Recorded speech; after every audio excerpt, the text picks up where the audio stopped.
It's a difficult one. It's a yes and a no, I believe. It depends on where they are. Tricky. So there's a lot of talk, like at the moment, the focus on them in hotels. And whilst they're in hotels, that is an initial accommodation. They don't stay in there until their decision. No. They're then placed in alternative accommodations, and it's at that point, I believe, their well-being is ever so slightly placed above those of the British public in regards to people who are in receipt of benefits there on universal credit. They may have their rent paid for them up to a certain amount in Hull. If you're a single person, one bedroom, you receive up to, I believe it's 301, or it's changed, £311 a month. But the rents in the area are ever so slightly higher than that, whereas when they're released from their hotels into initial accommodation, their rent is completely covered for them, as well as their council tax, gas, electric, and they also receive a weekly allowance, which, depending on the family size, if it's a single person, £45 a week. You know, job seekers, universal credit, they're going to receive more than that. But if it's a family, it's £45 per person. Now, if you've got a three-child family, husband and a wife, in a 5-week month at £45 per week per person, and all bills are currently paid for, if you compared that to somebody who is in receipt of, disability living allowance, they're still having to pay their other bills on top of what they receive.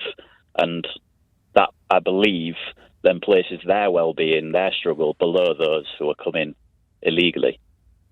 The people who receive the £45 a week and who are placed in accommodation which is paid for by the state, they're not allowed to work, are they?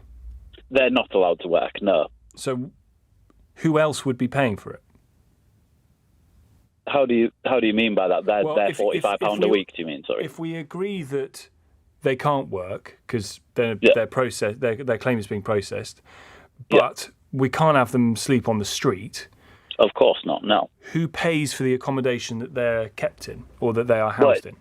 Yes, I agree on that side, but when you've got to compare it to a person working, their well-being is, of course, the person, the illegal migrant, their well-being isn't, I believe, placed above. But if you compare it to somebody who isn't working through mental health or disability, they can't work either. And they do receive their disability, their personal independence payments. Which is more than £45 per week. Absolutely, yes. But they still have to cover their council tax, their gas, their electric, all of the bills and food, whereas an illegal immigrant in an accommodation outside of a hotel waiting on their decision has all of those covered for them. Yes, I agree they can't work. It's a very difficult one on that, which is where I'm so yes and no on their well-being, because they can't work and that £45 isn't stretching far in regards to food. But if you compare it to somebody who is unable to work, receiving £600 a month, but having to cover all of their bills out of that they can be left with less than £45 per week for food. Listen, James, there will be people who are in that situation, I have no doubt, and that's terrible for them. And maybe the government should be doing more to protect them from falling into arrears with their rent. I don't know. I guess my point would be, well, if we don't want to end up paying for the accommodation of the people that we're still testing the claims of, their asylum claims, do the claims testing quicker. Yeah, absolutely, I agree.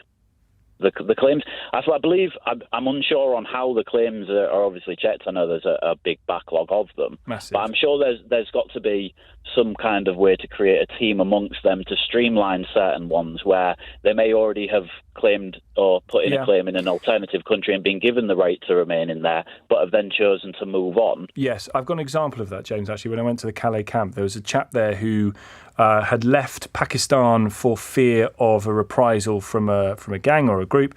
His family were back in Pakistan. He'd left, got to Italy on the boats, terrible, terrible journey, been given leave to remain in Italy.